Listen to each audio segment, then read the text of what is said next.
नमस्ते फ्रेंड, अस्सलाम वालेकुम। मेरे चैनल कहानियों के सफ़र में एक नई कहानी शुरू कर रहे हैं। इसमें प्यार, जुदाई और इमोशन की गहराइयाँ होंगी। यहाँ पर आपको अनोखा सफ़र का अनुभव मिलेगा जहाँ हर पल कुछ नया होगा। तो शुरू करते हैं हमारी कहानी को। अगर आपको ये वीडियो पसंद आए तो लाइक करें और चैनल को सब्सक्राइब करें और बताएं कि आपको ये कहानी कैसी लगी। तो चलिए फ्रेंड स्टार्ट करते हैं। कहानी का नाम है फ्रेंड्स, रिश्तों का सफ़र। रिश्तों के सफ़र। चलिए फ्रेंड स्टार्ट करते हैं। देखते देखते ज़िंदगी ने ऐसी करवट बदली कि शेख साहब हैरत के सिवा कुछ न कर सके। इतनी बड़ी हवेली में दो बूढ़ी और कमज़ोर जानें अपने वजूद की तलाश में भटकती रहती। वसी और अरीज कमरे, लंबे चौड़े बरामदे, कुशादा सहन और रहने वाले सिर्फ दो दम।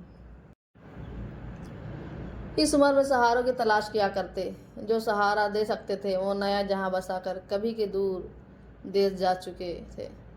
बस इनके नाम ही इनकी शनाख्त और इनकी पहचान के लिए बाकी रह गए थे। हालांकि इनकी कोशिश होती कि इनके नाम भी इनके ज़बान पर ना आए। ऐसा करने से दुख के सिवा कुछ हासिल नहीं होता था। लेकिन आदतें पुख्ता हो जाएं तो इन्हें तर्क करना आसान नहीं होता, और ये आदत इन्हें ज़ख्म ज़ख्म कर देती थी। अरे भाई, कमाल की अम्मी आप कहाँ हैं? और बेगम शेख किसी गोशे से मुस्कुराती हुई बरामद होती। मैं यहाँ हूँ जमाल के अब्बा, वो शरीर लहजे में कहती, और दोनों बेख्तियार हंस देते। दरअसल दोनों बेटों को उन्होंने बचपन ही में बांट लिया था। बेगम शेख कमाल को ज़्यादा चाहती थी, इसलिए वो कमाल की अम्मी बन गई थी, और शेख साहब छोटे बेटे जमाल से बहुत मोहब्बत करते थे, इसलिए बेगम इन्हें जमाल के अब्बा कहती थी। हालांकि सच ये था कि दोनों बेटे इनकी जानवर रूह थे। बस एक दूसरे को छेड़ने में इन्हें लुत्फ आता था। रफ्ता रफ्ता ये छेड़छाड़ इनकी आदत बन गई। बेटों को भी माँ बाप का इस तरह का मुखातिब करना अच्छा लगता था। इनमें सिर्फ 2 साल का फ़र्क था, लेकिन जवान होने के बाद ये फ़र्क भी मिट गया। अब तो दोनों भाई बराबर के ही लगते थे। इनका ऊंचा कद और कुशादा सीना देखकर माँ बाप का दिल फ़ख्र से भर जाता। अपने गबरू जवान बेटों को देखकर माँ बाप फूलों नहीं समाते थे। वो इन्हें देखकर जीते थे और हर वक्त इनके लिए दुआ करते थे। लेकिन यह चाहत अंधी नहीं थी। इन्हें बेटों से बेहतर मुस्तकबिल की फ़िक्र भी लगी रहती थी। आला तालीम व तरबियत ने इन्हें तराश कर शफ़ाफ कीमती हीरा बना दिया था, और अब सिर्फ एक फ़र्ज अदा करना था, इनके बेहतरीन करियर का इंतखाब और इनके रोशन मुस्तकबिल का फ़ैसला करना। साहब की ख्वाहिश थी कि कमाल को इनका बिजनेस संभाल ले, लेकिन कमाल को जंगलों में जाकर लकड़ी कटाई कराना पसंद नहीं था। वो मुलाजमत कराना चाहता था, ऐसी मुलाजमत जो इसके बेहतरीन मुस्तकबिल और कामयाबी ज़िंदगी की ज़मानत होती। वो तरक्की याफ्ता ज़िंदगी का हिस्सा बनना चाहता था, और इसने एक रोज़ बाप से अपने ख्वाहिश का इजहार भी कर दिया। लेकिन हमारे बिजनेस में क्या होगा बेटा? शेख साहब फिक्रमंद हो गए। उन्होंने बड़ी मेहनत से अपना बिजनेस जमाया था। बरसों अपना पसीना बहाकर और खून जलाकर वो आज तरक्की के आसमान पर बरजमान थे। कमाल को सिर्फ ज़रा सा सहारा देना था। बेटा, मुलाजमत में तुम्हें कितने पैसे मिलेंगे? बस चंद हज़ार। खुदा का शुक्र है कि आज हम लाखों कमा रहे हैं। अब्बा, अगर यही करना था तो आपने मुझे इतनी तालीम क्यों दिलवाई थी? ये काम तो जाहिल भी कर सकते हैं। कमाल को बाप से इत्तेफाक नहीं था। तालीम का इस्तेमाल इसलिए होता है काम ज़्यादा सलीका और समझदारी से किया जा सके, और दीनी तकनीक और नए तजुर्बात से इस्तेफादा किया जा सके। खुदा जाने हमारे नौजवानों के दिमाग में ये बात किसने बिठा दी है कि कारोबार करना जाहिलों का काम है और तालीम सिर्फ मुलाजमत के लिए की जाती है।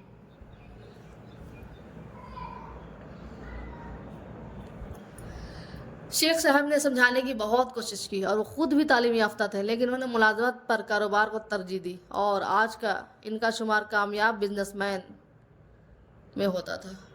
जब उन्होंने महसूस किया कि बेटा इनकी राय से मुत्तफिक नहीं है तो वो खामोश हो गए। कमाल ने बड़ी कोशिशों से वीज़ा हासिल किया और एक दिन जहाज़ पर बैठकर उड़ गया।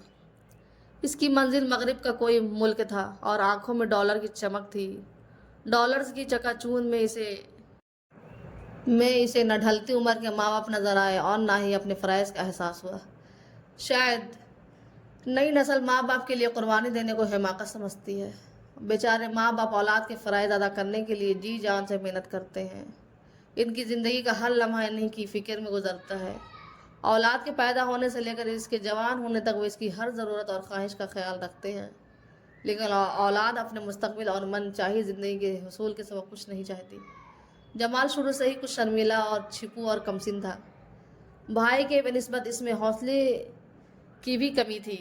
اب تک ماں باپ کی انگلی تھام کر چلنے کی عادت تھی۔ شیخ صاحب کو اس سے بہت امیدیں تھیں، کم از کم وہ کمال کی طرح بے مروت اور خود غرض تو نہیں تھا۔ اس نے بھائی کے فیصلے کو دبی زبان سے مخالفت بھی کی اور کمال نے اس کا مذاق بھی اڑایا۔